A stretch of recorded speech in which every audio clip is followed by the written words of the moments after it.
ए से Apple, B से बाल, सी से कैट, डी से डॉग।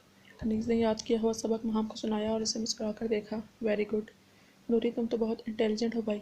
महाम ने दिल से तारीफ की। वो क्या होता है बाजी? कनीज़ ने किताब साइड पर रखते हुए पूछा। अक्लमंद जो कि तुम हो। माहम ने इसके बाल सहलाए। आज इसे माहम ने आकर तैयार किया था। इस वक्त वो हल्के से पीले रंग के सूट में खुले बालों के साथ काफ़ी प्यारी लग रही थी। अचानक ही माहम के पर्स में पड़ा मोबाइल बजने लगा, तो माहम ने इसे पर्स से निकाला और सामने मौजूद नंबर देखकर मुस्कुरा दी। हेलो हाशिर, कैसे हो? माहम ने कॉल पिक करके मोबाइल कान से लगाते हुए पूछा। क्या यार, तुमने मुझे बताया ही नहीं, कब तक पहुंच रहे हो घर? माहम ने अपनी आंखें बड़ी करके पूछा। मैंने कहाँ होना है, अपने सुल्तान की जान के पास हूँ। माहम ने शरारत से कनीज़ का गाल खींच कर कहा, जबकि खुद को सुल्तान की जान कहे जाने पर कनीज़ शर्म से गुलाबी होती सर झुका गई। ओके, मैं पहुंचती हूँ कुछ देर में, लव यू। माहम ने इतना कहकर फ़ोन बंद कर दिया और कनीज़ की जानिब देखा, जो उसे ऐसे देख रही थी जैसे वह एक अनोखी मखलूक हो। क्या हुआ, आप अपने शौहर को नाम से बुलाती हैं? कनीज़ के सवाल पर माहम की होंठ मुस्कुरा दी। हाँ, वैसे तो नाम से बुलाती हूँ, लेकिन जब कभी तंग करें तो बदतमीज़ बेशरम बेलिहाज भी बुला लेती हूँ। माहम की बात पर कनीज़ की हैरत में इजाफा हो गया। बाजी, शौहर को ऐसे नहीं कहते, गुनाह होता है बहुत ज़्यादा। अच्छा, किसने कहा तुमसे? माहम ने दिलचस्पी से पूछा। मेरी अम्मी ने बताया है, उन्होंने कहा शौहर को इसके नाम से नहीं बुलाते, इसलिए मैं साईं जी को साई कहती हूँ। अनीस ने इसकी मालूमात में इजाफा किया। अच्छा, तो अगर कोई तुम्हारे तुमसे शौहर का नाम पूछे तो क्या करोगी? इस सवाल पर कनीस शशोपंज में मुब्तला हो गई। मैं बोलूँगी जो अर्शमान भाई के छोटे भाई हैं वो मेरे शौहर हैं। कनीस की बात पर माहम कहका लगाकर हंसी और फिर हंसती चली गई। हाय मेरी क्यूटी, दिल करता है खा जाऊँ तुम्हें। माहम ने कनीस का गाल खींचते हुए कहा और बैग पकड़कर उठ खड़ी हुई। आप जा रही हैं? कनीज़ ने मुंह बनाकर पूछा। अब क्या करूं, मेरा सर के साईं जी आ रहे हैं घर। अगर इनके आने से पहले घर ना पहुंची तो नाफरमानी हो जाएगी ना इनकी। माहम ने आंख बारते हुए शरारतन कहा। तो कनीज़ पहले हंसी, लेकिन फिर इसने मुंह बसूड़ लिया। आपके बगैर मैं क्या करूंगी, काम तो कोई होता नहीं यहाँ करने को, सफाई सफाई करने नहीं देते और खाना मुझे बनाना नहीं आता, तो वो भी मासी बना जाती है, मैं क्या करूँ? कनीज़ के उकताए हुए पूछा तो माहम गहरी सोच में डूब गई। इससे सुल्तान पर भी गुस्सा आया, जो इसे वक्त देने के बजाय ऑफिस के काम में मसरूफ़ रहता था। आखिरकार माहम का ध्यान दीवार पर लगी एलसीडी पर गया तो मुस्कुरा दी। तुम टीवी देख लो, टाइम पास हो जाएगा तुम्हारा। इस बात पर कनीज़ ने खुशी से हाँ में सर हिलाया। आपने मुझे कार्टून लगा दे, मुझे बहुत पसंद है कार्टून, वो चूहे बिल्ली वाले। टॉम एंड जेरी की शरारतें याद करके कनीज़ खिलखिलाकर हंसने लगी। माहम ने रिपोर्ट पकड़कर चैनल सर्च किया और फिर एक ड्रामा नजर आने पर मुस्कुराकर कनीज़ को देखा। कार्टून छोड़ो और ये देखो, ताकि तुम्हें थोड़ी अक्ल आए और थोड़ी सी बड़ी हो जाओ तुम। माहम ने कनीज़ के सर पर चिप्त रसीद करते हुए कहा। ये क्या है बाजी, से ड्रामा कहते हैं, समझ लो हमारी ज़िंदगी का अक्स होता है ये जो कुछ हमारी ज़िंदगी में होता है इसकी एक दिलचस्प कहानी बनाकर ड्रामे की सूरत में दिखा देते हैं। कनीज़ ने गहरी सोच में डूबते हुए इस बात में सर हिलाया। अब मैं चलती हूँ, देर हो रही है मुझे, तुम मज़े करो। इतना कहकर माहम ने इसके गाल चूमा और वहाँ से चली गई, जबकि कनीज़ कितनी ही देर टीवी के सामने बैठकर ड्रामा देखती रही, जिसमें एक बीवी का शौहर इसे पसंद नहीं करता क्योंकि इसे कोई और लड़की पसंद थी। अपने शौहर की खातिर उसको रोता देख कनीज़ भी रोती। फिर एक ऐसा मंजर आया जिसमें वो लड़की उल्टियाँ कर रही थी और फिर बाद में बावर्ची खाने में जाकर कच्चे आम खाने लगी। अरे तुम्हें उल्टियाँ हो रही हैं, कच्चे आम खा रही हो, कहीं कोई खुशखबरी तो नहीं? लड़की की सास की बात पर इस लड़की ने सास को हैरत से देखा, जबकि कनीज़ इनकी बात ना समझी। मतलब अम्मी देखो बेटा, 1 महीने से ज़्यादा हो चला है तुम दोनों की शादी को, और अब तुम इस खुशखबरी के बारे में अपने शौहर को बता दो, फिर देखना इसकी सारी नाराज़गी ख़त्म हो जाएगी। ये खुशी ही ऐसी होती है कि आदमी अपनी सारी खफी रंजिश भुला देता है। तुम आज इसके घर आते ही इसे ये खुशखबरी सुनाओ। अपनी सास की बात पर लड़की के चेहरे पर मुस्कुराहट आई, जो कि कनीज़ रिमोट पर लाल बटन दबाकर टीवी बंद करते हुए गहरी सोच में डूब गई। मेरी भी तो शादी को 1 महीना से ज़्यादा हो गया, मुझे तो अभी तक उल्टियाँ भी नहीं आई, और कच्ची अम्बियों का तो सोचकर ही दांत खट्टे हो जाते हैं। कनीज़ ने परेशानी से सोचा। हाँ, कहीं साईं जी इस वजह से मुझसे नाराज़ नहीं हो गए कि मैंने खुशखबरी नहीं सुनाई, और इसलिए सारा सारा दिन घर भी नहीं आते। अब मैं क्या करूँ? कनीज़ को कुछ समझ ना आया तो उठकर परेशानी से टहलने लगी। सफाई वाली भी सफाई करके जा चुकी थी और मासी तो खाना दोपहर में ही बनाकर चली गई थी। अब तो घर में बस चौकीदार था और कनीज़ से बात इससे पूछने से तो रही, रात साईं जी आएंगे जिससे ही पूछ लूँगी। कनीज़ ने फैसला किया और इस बात को अपने जहन से हटाना चाहा, लेकिन फिर भी ये बात मुसलसल इसके सर पर सवार रही। सुल्तान रात देर से घर वापस आया और दुआ करने लगा कि कनीज़ सो चुकी हो ताकि इसे इसका सामना ना करना पड़े। वो इसी वजह से तो अपने आप को काम में मसरूफ़ रखता था, क्योंकि इस वक्त गुजार कर मस्जिद से करीब होना नहीं चाहता था। लेकिन सुल्तान की खुशफहमी हाल में दाखिल होते ही दूर हो गई, जब कनीज़ से बेचैनी से हॉल में टहलती हुई नजर आई। तुम सोई नहीं अभी तक? सुल्तान की अभी आवाज़ पर कनीज़ फ़ौरन इसके पास आई और बेचैनी से अपना हाथ मसलने लगी। वो साई, मुझे बात करनी थी आपसे। कहो, सुल्तान ने अपने शर्ट के कफलिंग्स खोलकर बाजू कोने तक फोल्ड करते हुए पूछा। मुझे पता लग गया है, आप सारा सारा दिन घर क्यों नहीं आते और घर आते ही सोने क्यों चले जाते हैं। आप मुझसे दूर क्यों रहते हैं।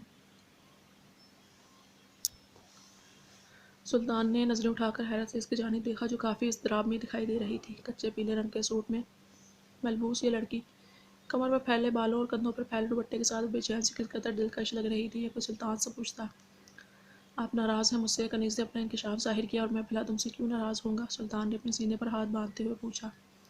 क्योंकि मैंने आपको खुशखबरी नहीं सुनाई। कनीज़ की बात पर सुल्तान का मुंह हैरत से खुल गया। क्या वो लड़की इस बात से वाकिफ़ भी थी। वो क्या कह रही थी। 1 महीने से ज़्यादा हो गया है हमारी शादी को और मैंने अभी तक उल्टियाँ नहीं की और ना ही कच्चे आम खाए हैं और ना ही आपको खुशखबरी सुनाई है। इसीलिए नाराज़ हैं ना आप मुझसे। कनीज़ की बात पर सुल्तान ने सर दाह भरकर अपना माथा सहलाया। वो सच में नहीं जानती थी कि वो क्या कह रही है। किसने कही तुमसे ये बातें। वो मैंने ड्रामे में देखा। कनीज़ ने फ़ौरन बताया तो सुल्तान ने बेबसी से इसकी जानिब देखा। वो बुखारता जा रहा था। ये लड़की खुद से दूर रहना मुश्किल नहीं बल्कि नामुमकिन बना रही थी। सुल्तान ने अपना हाथ इसकी कमर में डालकर इसे अपने करीब खींचा। दूसरा हाथ इसकी गर्दन के पीछे ले जाकर इसका सर ऊपर को किया। कनीज़ एक गुड़िया की तरह बिला मुज़ाहमत इसकी गिरफ्त में नज़रें झुकाए खड़ी थी। जिस खुशखबरी की बात कर रही थी ना, वो खुशखबरी यूं ही नहीं सुनाई जाएगी। इसके लिए बहुत कुछ झेलना पड़ेगा मेरी नाजुक जान को। सुल्तान ने इसका निचला लब अपने अंगूठे से सहलाया तो कनीज़ ने अपनी आंखें ज़ोर से मींच लीं। हर शाम मेरी शिद्दतों से दो चार होना पड़ेगा, मेरी मोहब्बतों को सहना होगा। तब अचानक ही सुल्तान ने इसका सर पीछे से थाम कर अपने इतने करीब कर लिया कि इसकी सांसों की महक और मूँछों की मीठी चुभन कनीज़ को अपने होठों पर महसूस होने लगी। तब भी तुम भी कच्चे आम खाकर मुझे खुशखबरी सुना पाओगी। इसकी मायने खे इस बात पर कनीज़ का रोम रोम काँप उठा। साईं, आप जो कहेंगे मैं झेल लूँगी, बस मुझे आपकी नाराज़गी ख़त्म करनी है। कनीज़ खुद नहीं जानती थी कि वो क्या कह चुकी है, लेकिन इसके अल्फाज अब सुल्तान मलिक का होश मुकम्मल तौर पर ख़त्म कर चुके थे। इसलिए बिना कुछ सोचे समझे इसने कनीज़ को खींचकर खुद में बींच लिया और इसके नाजुक होठों को अपने होठों में उलझा लिया। इसकी हरकत पर कनीज़ की आंखें हैरत से फैल गईं। हाथ खुद ब खुद सुल्तान के सीने पर जाकर इसे खुद से दूर करने की नाकाम कोशिश करने लगे, जिस पर सुल्तान के अमर में मज़ीद शिद्दत आ गई। वो तो पहले ही इसके लिए कब से तड़प रहा था, तो फिर क्यों कर मज़ाहमत बर्दाश्त करता। कनीज़ को अपनी गिरफ्त से आज़ाद किए बगैर सुल्तान ने इसे सोफे पर लिटाया और ख़ुद भी इस पर झुकते हुए इससे मज़ाहमत करते हाथ अपने गिरफ्त में ले लिया। इसके बेपरवाह जुनून को सहती कनीज़ सांस तक नहीं ले पा रही थी। इसे ऐसा लग रहा था सुल्तान इससे दूर ना हुआ तो इसकी रूह फना हो जाएगी। साईं, इसकी रूह की सांसों का ख्याल करके सुल्तान इससे दूर हुआ तो कनीज़ सहम कर इसे पुकारा। जबकि सुल्तान बेखुद होता इसका दुपट्टा खींच कर इसे दूर कर चुका था और अब इसकी नाजुक गर्दन पर झुका इसे मोहब्बत भरे लिम्स से दो चार कर रहा था। साईं, मैं मर जाऊंगी, कनीज़ ने रोते हुए कहा। तो सुल्तान ने इसकी गर्दन से चेहरा निकालकर अंगारा होती आंखों से इसे देखा। तुम तो कहती थी झेल लोगे सब और इतनी जल्दी बस हो गई तुम्हारी। सुल्तान ने इसका निचला लब होंठ दांतों में दबाया तो कनीज़ आंखें बंद करके सिसक उठी। ये तो मेरे जुनून की झलक है। बस मेरी जान, सोचो जब मोहब्बत की बरसात तुम्हारे पूर पूर पर उतरेगी तो क्या हाल होगा तुम्हारा। सुल्तान ने इसके होंठ को अंगूठे से सहलाया जो इसके जुल्म पर लाल हो रहा था। साईं,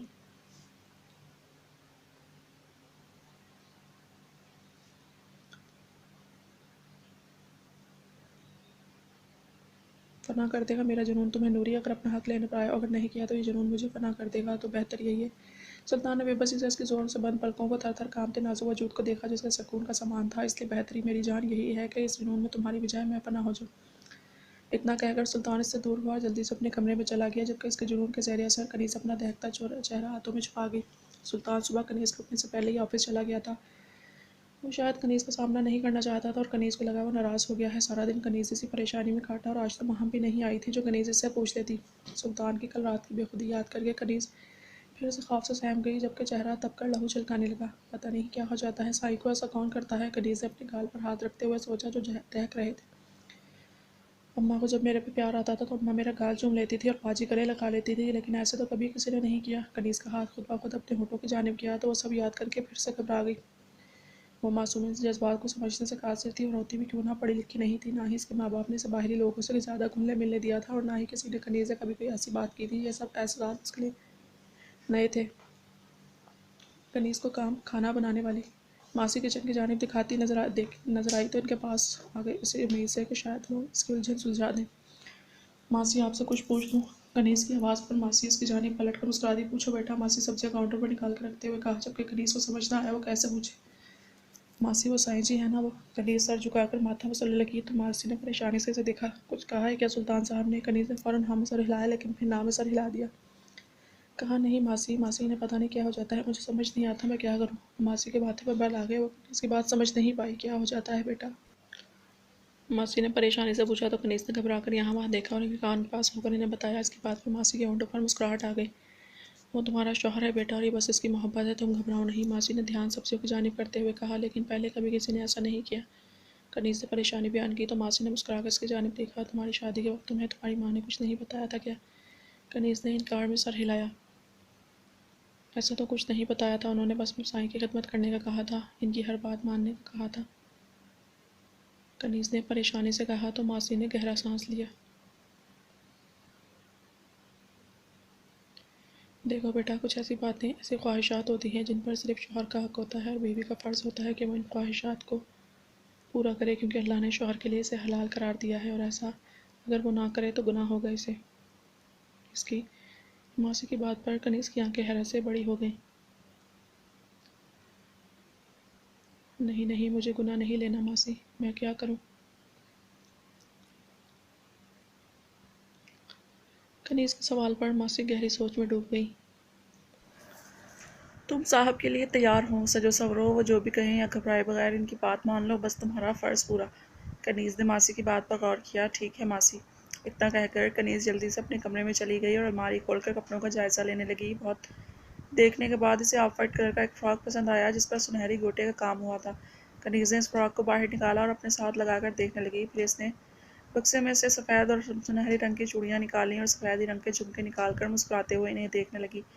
मैं आपके लिए बहुत प्यारी तैयार होंगी साईं जी, और फिर आपकी हर बात भी मानूंगी, फिर आपको अच्छी लगने लगूंगी मैं। कनीज़ ने शर्मीली से मुस्कान के साथ सोचा और कपड़े वहाँ पकड़ कर वॉशरूम चली गई। ये नहाने के बाद इससे कपड़े पहने और आईने में सामने आकर मुस्कुराते हुए चूड़ियाँ पहनने लगी। फिर इसने झुमके अपने कानों में पहने और बालों में कंघी करके अपने कानों के पास से दो लटें बालों की पकड़कर इन्हें सर के पीछे ले जाकर सुनहरी क्लिप में मुकीद कर लिया, जो उसके सर के पीछे ऐसा लग रहा था जैसे सुनहरी फूलों की बेल हो।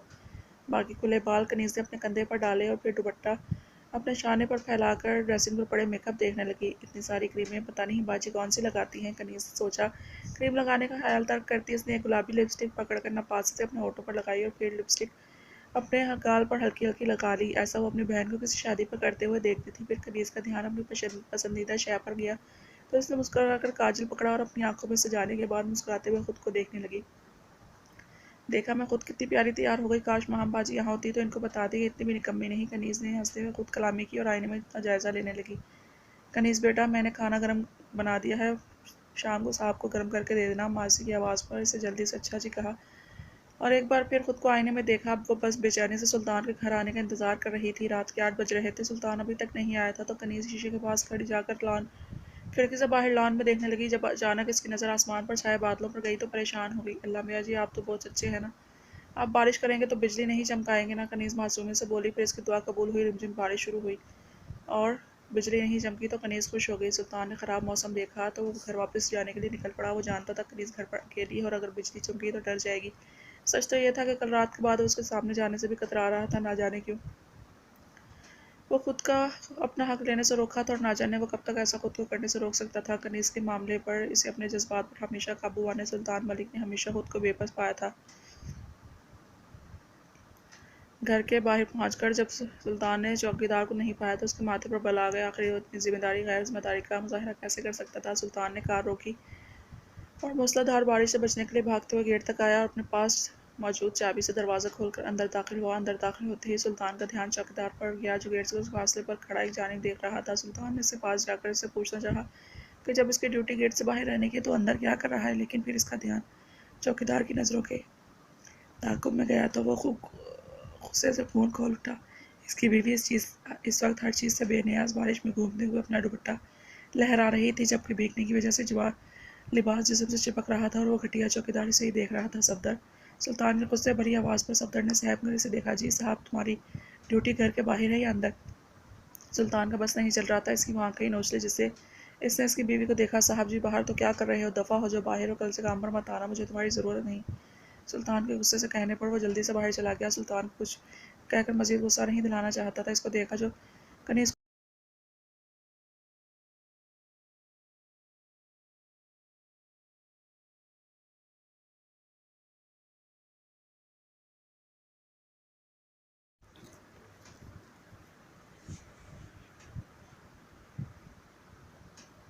सुल्तान ने एक नज़र कनीज़ को देखा, जो खुशी से दमकते चेहरे के साथ अपना दुपट्टा हाथों में लिए लहरा रही थी। सुल्तान गुस्से से चलता इसके पास आया और एक हाथ इसकी कमर में डालकर इसे अपनी जानिब खींचा तो कनीज़ के होठों से एक चीख निकल गई और इसने सहम कर सुल्तान को देखा, जो अंगारा होती आंखों से इसे देख रहा था। खौफ से कनीज़ को दुपट्टे का भी ख्याल न रहा, जो सुल्तान के खींचते ही इसके हाथ से छूटकर ज़मीन बोस हो गया। साईं, क्या कर रही हो तुम यहाँ? अपने इर्द गिर्द का होश भी है? तुम्हें किसने हक दिया कि तुम्हें कि मेरी मिल्कियत को यूं किसी की भी आंखों की ठंडक बनाती रहो? सुल्तान के गुस्से पर कनीज़ मज़ीद डर गई। इसे समझ नहीं आ रहा था कि सुल्तान इतना गुस्सा क्यों कर रहा है।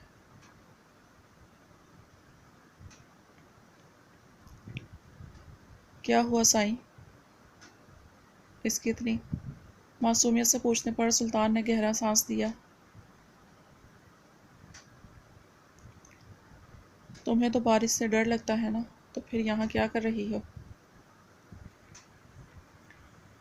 सुल्तान की उंगलियां इसकी कमर में धंसी हो अभी भी इस बात को बर्दाश्त नहीं कर पा रहा था कि एक गैर मर्द इसे इस हालत में देख रहा था और कनीज़ को इसकी खबर तक नहीं थी। बारिश से नहीं साईं, बिजली से डर लगता है। और देखे ना साईं, अभी बिजली नहीं चमक रही, कनीज़ ने इसे बता समझाते हुए कहा और सुल्तान से दूर होकर अपने बाजू फैलाए घूमने लगी। लेकिन अचानक इसकी सारी खुशी मलिया मेट हुई। रोशनी की तेज़ लहरें आसमान में नमूदार हुई और साथ ही बादल बहुत ज़ोर से गरजा। कनीज़ एक चीख मारकर सुल्तान के पास आई और इसके सीने में छुप गई। अंदर चलें साईं, बिजली चमक रही है। कनीज़ का बस नहीं चल रहा था, सुल्तान के अंदर घुस जाती और सुल्तान बिस के कर्ब पर मदहोश था। इसे खुद में भींच गया था। अब क्या हुआ? अब भी खुशी खुशी भीगो। अब क्यों डर लग रहा है तुम्हें? सुल्तान ने इसके भीगे होशरुबा वजूद को देखते खुद में समेटते हुए कहा। बिजली चमक रही है, मुझे डर लगता है इससे। अम्मा ने बताया था ये किसी पर गिर जाए तो बंदा मर जाता है। कनीज़ ने अपना खौफ बयान किया। फिक्र मत करो मेरी जान, इस बिजली को भी तुम तक पहुंचने के लिए मुझसे गुजरना होगा। आज तो तुम्हारी सांसों को भी मेरी इजाज़त दरकार होगी। सुल्तान ने इसकी भीगी गर्दन से बारिश का पानी अपने होठों पर चुनते हुए कहा। साईं, अंदर चलें ना, अंदर चलकर आप जो कहेंगे मानूंगी, बस अंदर चलें। कनीज़ की आवाज़ बेचैनी से भरी हुई थी, लेकिन सुल्तान को होश ही कहाँ था। वो तो इस पर गिरी बारिश की बूंदों को शबनम के कतरे तस्वर करता अपनी प्यास बुझाने में मसरूफ़ था। सुल्तान ने इसकी गर्दन से चेहरा निकाल कर इसका चेहरा अपने हाथों में थामा और इसके हसीन चेहरे को मोहब्बत से निहारने लगा। बारिश के कतरे इसके चेहरे पर गिरे से बेचैन कर रहे थे।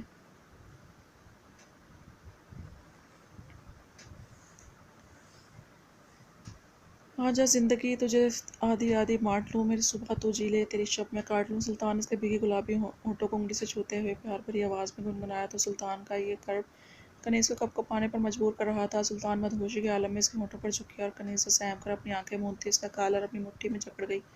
कनीज़ को मुज़ाहमत ना करता देख सुल्तान कितनी ही देर इसकी सांसों पर अपनी हुकूमत कायम किए रहा। अब इसकी हिम्मत जवाब दे चुकी थी। खुद से लड़ते लड़ते वो थक चुका था।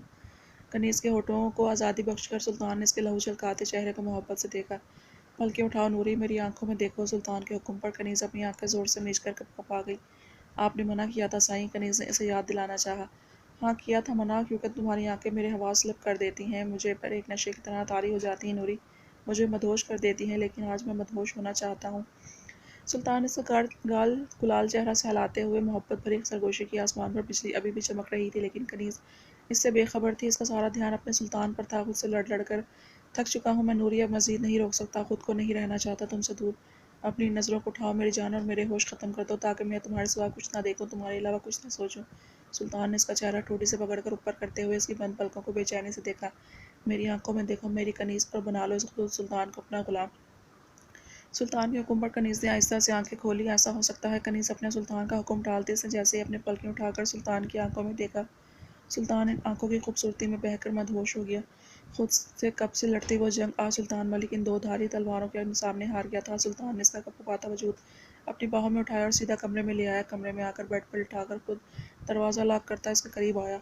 सुल्तान को खुद के करीब आता देख कनीज़ खुद में सिमट गई। इसे मासी की कही बात याद आई कि इसके शौहर की ख्वाहिश पूरा करना इसका फ़र्ज़ है, लेकिन कनीज़ इन ख्वाहिशात को समझती ही नहीं थी, तो इन्हें पूरा कैसे करती। साईं, बिस्तर गीला हो रहा है, मैं कपड़े बदल आऊँ? कनीज़ ने इजाज़त तलब करनी चाहिए, लेकिन सुल्तान इसके पास बैठते हुए इस पर झुक गया तो कनीज़ सांस तक लेना भूल गई। इसकी ज़रूरत पेश नहीं आएगी, तुम बस आज खुद को मजबूत कर लो, क्योंकि आज मैं रहम नहीं खाने वाला। सुल्तान ने इसके बालों से सुनहरी क्लिप निकाल कर साइड टेबल पर रखा और इसके बालों को हाथों में उलझाते अपनी मुट्ठी में जकड़ कर इसका चेहरा अपने होठों के करीब कर लिया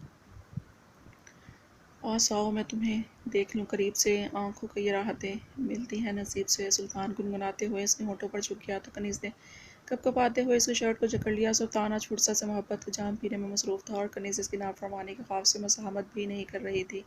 जब इसे लगा वो सांस भी नहीं ले पाएगी तो इसने सुल्तान के सीने पर हाथ रखते हुए इसे खुद से दूर किया। कमरे की खामोशी में चूड़ियों की झनकार गूंजी और कनीज़ सुल्तान से बचने के लिए अपना चेहरा इसके सीने में छुपा गई। सुल्तान फिर से गुनगुनाया और इसका हाथ कनीज़ की कमर पर मौजूद ज़िप खोलने लगा। साईं, कनीज़ से सहम कर नम आवाज़ में इसे पुकारा, लेकिन सुल्तान को इसकी मर्ज़ी करने से रोक नहीं पाई। वह कनीज़ की कंधों से शर्ट आहिस्ता आहिस्ता सरकाने लगा। मुझे डर लग रहा है, मुझे समझ नहीं आ रहा आप क्या चाहते हैं, कनीज़ ने रोते हुए अपना मसला बयान किया। तो सुल्तान अपने सीने से इसका चेहरा निकाल कर जानिसार नज़रों से इसे देखने लगा। सब समझ जाओगी नूरी, में जब मेरी मोहब्बतों के तूफान से गुजरना पड़ेगा तो समझ जाओगी। इन जज्बात को भी बस खुद को मेरे सुपुर्द कर दो और सब भूल जाओ, सुल्तान ने इसे बेड पर लिटाते हुए कहा। तो कनीज़ को इसकी बात मानती अपनी आंखें ज़ोर से मीच गई और इसकी खुद सुपर्दगी पर सुल्तान अपनी शर्ट के बटन खोलने लगा। चाहे जहाँ भी रहूँ, मैं तुझ पे ही आके रुकूँ, अब दिल में रखना सकूँ कोई दूसरा जुनूँ में। सुल्तान गुनगुनाते हुए इसके नाजुक वजूद पर हावी हो गया और कनीज़ अपनी आंखों को ज़ोर से खींचती इसकी हर मनमानी बर्दाश्त करने लगी। सुल्तान का जुनून, इसकी मोहब्बत सच में इसके लिए जानलेवा साबित हुई थी। पूरी रात सुल्तान के अंदर उमड़ने वाला तूफान कनीज़ के लिए बवाले जान बना रहा था। कभी वो सहम कर इससे दूर जाने की कोशिश करती तो कभी अपनी उलझन में इससे सिमट जाती, लेकिन सुल्तान ने एक पल के लिए भी इसे अपने जुनून से आज़ादी नहीं दी थी। देता भी क्यों, इससे इतनी तड़प के बाद अपनी मोहब्बत का सुकून हासिल किया था, वो सुकून जिसने इसकी रूह तक सरशार कर दिया था।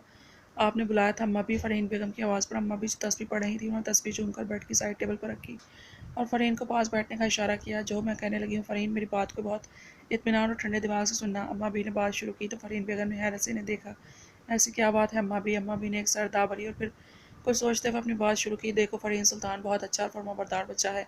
इसने आज तक तुम्हारा कोई हुक्म नहीं टाला, तुम्हारी हर ख्वाहिश हर चाहत पूरी की, इसलिए मेरे ख्याल में अब तुम्हारा भी फ़र्ज़ बनता है तो तुम इसकी खुशियों के बारे में सोचो। फ़रहीन के बेगम के माथे पर बल आ गए। आप कहना क्या चाहती हैं? सुल्तान अनाबिया को पसंद नहीं करता फ़रहीन, वो बस तुम्हारी खुशी के लिए इसे कबूल कर रहा है, वरना सुल्तान के दिल में इसकी कोई जगह नहीं है। इस बात को समझो और अनाबिया की शादी सुल्तान से करने के बजाय सुल्तान से इसकी मर्ज़ी इसकी ख्वाहिश मालूम करो। अम्मा भी की बात पर फ़रहीन बेगम की रंगत जर्द हुई। आप क्या कह रही हैं? वही फ़रहीन जो सच है, लेकिन अपनी भांजी की मोहब्बत में तुम्हें नज़र नहीं आ रहा। अम्मा भी ने हाम से अंदाज में कहा। झूठ बोल रही हैं आप, मेरे सुल्तान की खुशी वही है जो मेरी खुशी है, और मेरी मर्ज़ी के बगैर कुछ नहीं करेगा। फ़रहीन बेगम गुस्से से चिल्लाई तो अम्मा बीवी ने गहरा सांस लिया। यही बात तो है फ़रहीन, इसलिए तो तुमसे कह रही हूँ कि तुम इसकी मर्ज़ी भी जानो, इसकी खुशी का ख्याल रखो। फ़रहीन बेगम ने अपनी मुठ्ठियाँ भींचते हुए इनकार में सर हिलाया। आप मेरे सुल्तान को मुझसे छीनना चाहती हैं ना? जैसे आपने अरशमान को मुझसे छीन कर इसे खान का गुलाम बना दिया, वैसे ही सुल्तान को भी मुझसे छीनना चाहती हैं। फ़रहीन बेगम रोते हुए चिल्लाई। ऐसा कुछ नहीं फ़रहीन, बात को समझो। बात ही तो समझ चुकी हूँ अम्मा भी, आप तो हमेशा मुझसे और मेरे बहन भाई से नफरत ही रही। छोटे ख़ानदान के जो थे हम, इसलिए आप नहीं चाहती सुल्तान अनाबिया से शादी करे, ऐसा ही है ना? फ़रहीन की सोच पर अम्मा भी ने अफसोस से सर झटका। लेकिन देखिएगा, मेरा सुल्तान मेरी ज़रूर बात मानेगा और नाबिया से शादी करेगा, किसी और से नहीं। मैं कोई और लड़की नहीं आने दूंगी इसकी ज़िंदगी में। सुना आपने? इतना कहकर फ़रहीन वहाँ से उठी और रोते हुए अपने कमरे में चली गई, जबकि अम्मा भी सर्द आह भर कर रह गई। अफसोस हो रहा है मुझे तुम पर फ़रहीन, तुम आज भी नहीं बदली। आज भी तुम्हें अपने बच्चों और अपने घर से ज़्यादा अपने बहन भाइयों की परवाह है। इनकी मोहब्बत में अंधी अंधी हो चुकी है कि तुम्हें अपने बेटे की खुशी और उसकी ख्वाहिश से कोई सरोकार ही नहीं। अल्लाह तुम्हें हिदायत दे, अम्मा भी ने अफसोस से कहा और अब फिर तस्बीह पकड़कर अब की सना में मसरूफ़ हो गई। बेसाख्ता इनके दिल से सुल्तान के लिए दुआएं निकलने लगी, जो अपना हक लेने में अरशमान की तरह बहादुर और खुदसर नहीं था। सुल्तान कब से कनीज़ के बाट बैठा मोहब्बत से देख रहा था, जो उसकी शिद्दतों से चूर बिखरी सी हालत में सो रही थी। सुल्तान की मोहब्बत और कब का रंग नींद में भी इसके चेहरे पर झलक रहा था। सुल्तान ने हाथ बढ़ाकर इसके गाल को मोहब्बत से छुआ तो कनीज़ इसके लिप्स में नींद में ही खुद में सिमट गई। इसकी इस हरकत पर सुल्तान को कल रात इसका खुद में सिमटना और सुल्तान के जुनून में सहम जाना याद आया। समझ कर ऐसा ही डर लग रहा है। कनीज़ के अल्फाज याद करके सुल्तान फिर से बहकता इसके करीब होने लगा। दिल किया एक बार फिर इसके पूर पूर को अपनी मोहब्बत से महका दे। वो इसी कनीज़ थी, सुल्तान की मिल्कियत। सुल्तान फिर से अपना हक जताकर खुद को सुकून के वो पल देना चाहता था जो कनीज़ की गुर्बत में इसे नसीब हुए थे। इससे पहले कि सुल्तान इसके खुले होठों पर झुककर कोई गुस्ताखी करता, इसका ध्यान अपने मोबाइल पर गया जो मुसलसल बज रहा था, लेकिन साइलेंट पर होने की वजह से इसे पता नहीं चला। सुल्तान का दिल किया मोबाइल को नज़रअंदाज करता फिर से इन फूल जैसे नाजुक वजूद में खो जाए, लेकिन जब इसकी नज़र फ़रहीन बेगम के नाम पर और 48 मिस कॉलों पर पड़ी तो दिल बहुत ज़्यादा बेचैन हुआ। इसने फ़ौरन फ़रहीन बेगम को कॉल मिलाकर मोबाइल कान से लगाया। हेलो अम्मी, खैरियत तो है? सुल्तान, कहाँ हो तुम? रात से फ़ोन कर रही हो, तुमने एक बार भी फ़ोन नहीं उठाया। फ़रहीन बेगम की बात पर सुल्तान ने गहरा सांस लिया। सॉरी अम्मी, मोबाइल साइलेंट था। आप बताएं सब ठीक है? सुल्तान ने परेशानी से पूछा। सुल्तान, मैं चाहती हूँ तुम जल्द अज जल्द घर वापस आओ। सुल्तान ने परेशानी से सुकून की नींद सोई कनीज़ को देखा। क्यों अम्मी, सब खैरियत तो है? हाँ, बस तुम वापस आओ, मुझे तुमसे कुछ बात करनी है। सुल्तान ने गहरा सांस देकर उस बात में सर हिलाया। ठीक है अम्मी, मैं जल्द अज जल्द वापस आऊँगा। इतना कहकर सुल्तान ने खुदा हाफिज़ कहा और फ़ोन बंद करके कनीज़ को देखने लगा। सच्चाई की कमी दुनिया में वापस लौटने पर इसे अपनी जिम्मेदारियों और खुद से जुड़े रिश्तों का ख्याल आया तो इसे खुद से नफरत होने लगी। वो कैसे इत्तेमान से कनीज़ से अपना हर हक वसूल कर गया, जबकि वो तो इसी की बीवी की पहचान भी ठीक से नहीं दे पाया था। सुल्तान का दिल कर रहा था ज़मीन फटे और वो इसमें समा जाए। कनीज़ के करीब जाते हुए इसके क्यों नहीं सोचा कि इसकी माँ ने तो इसके लिए कुछ और सोचा है, मगर अब सुल्तान चाह कर भी इसके बारे में सोचना ही चाहता था।